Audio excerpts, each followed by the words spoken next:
Now that you have mastered the art of writing chemical equations and balancing equations, the next step is to be able to predict the products. What if I were given two reactants and I mix them together? Could I somehow predict what might be formed? And to do that, we want to be able to predict what kind of reaction will occur. We've eventually got about 5 different types of chemical reactions. Here we're going to focus on this guy, the combination reaction. A combination reaction is just that. It's a bunch of reactants that combine to form one product. So the key with a combination reaction is that there's only one product. Oh, okay, I think I can handle that.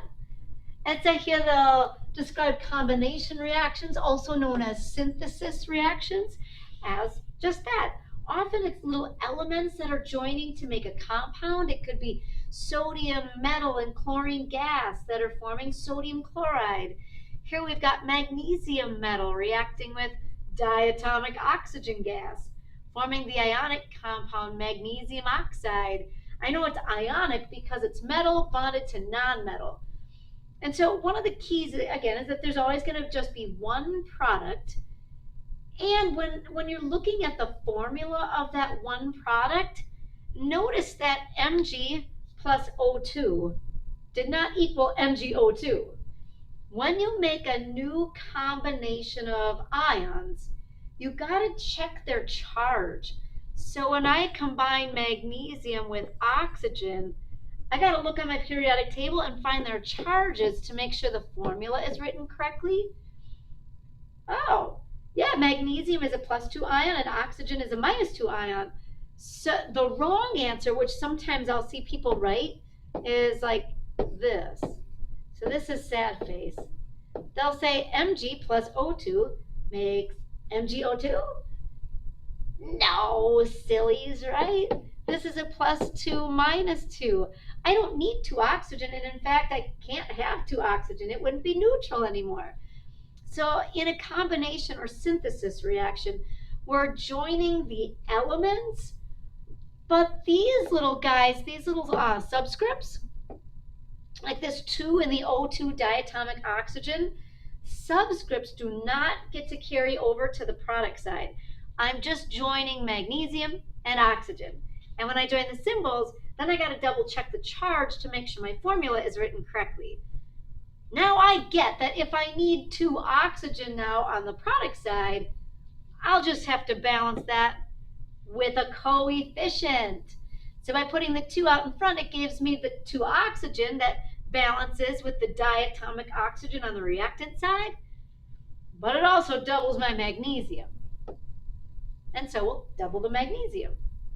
But the key is that we're joining the elements, but the little subscripts don't necessarily get to cross over to the product side. That just depends on what the charges will be once I join that metal and non-metal. Here's a couple others that are kind of similar. Now the first one, the sulfur and oxygen, those are non-metals.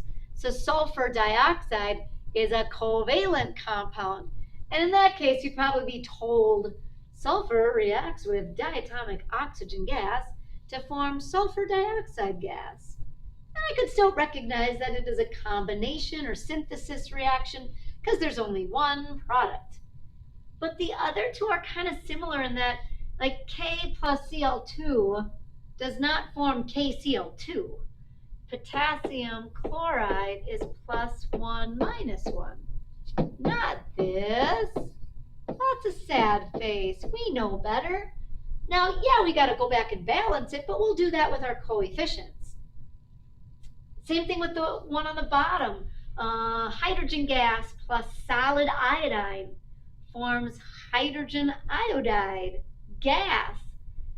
But it's not H2 plus I2 forms H2I2 because hydrogen and iodine are +1 -1. And so that's why we balance with the coefficient. So we don't just combine like the little subscripts. Sad face. We're just joining the element symbols. And then once I check the charge, I may need to balance with coefficients. Now back to this question. 14 shows us some combination reactions and the estimated energy change that accompanies these reactions in units of kilojoules per mole. And so eventually we'll talk more about energy, but kilojoules is a unit of energy per mole. So usually that means like per mole of reactant. Okay, so I do notice a little bit of a pattern, mainly in that they're all negative. And I get that like some of them are higher and some of them are smaller numbers. But in general, they're all negative. And so these are the energy changes, the reaction energy. If we have a negative energy change,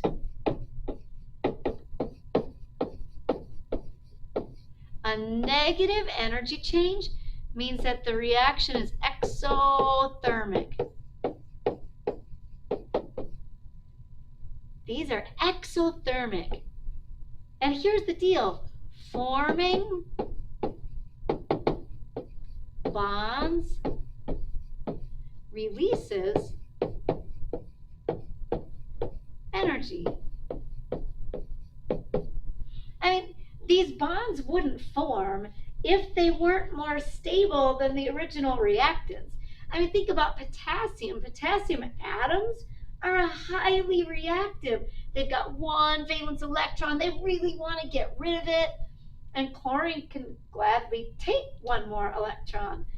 Forming bonds is a good thing. That's how atoms get their full outer shell, by either sharing or transferring electrons. And when they form those bonds and the atoms all have a full outer shell, that means they're stable. And stable is always associated with low energy. So often energy is released when bonds are formed. And that's exactly what's happening in these combination reactions. So exothermic means that energy exits. Energy is exiting the system. Often if these reactions were happening like in the lab, you might see maybe a flame, or maybe if you felt the outside of the beaker, it would feel hot, that there's energy being released. And if I feel the outside of my container, I would feel that energy. It should feel warm to the touch. So anytime you have a negative energy value, that means it's energy that's exiting the system. It's energy being released.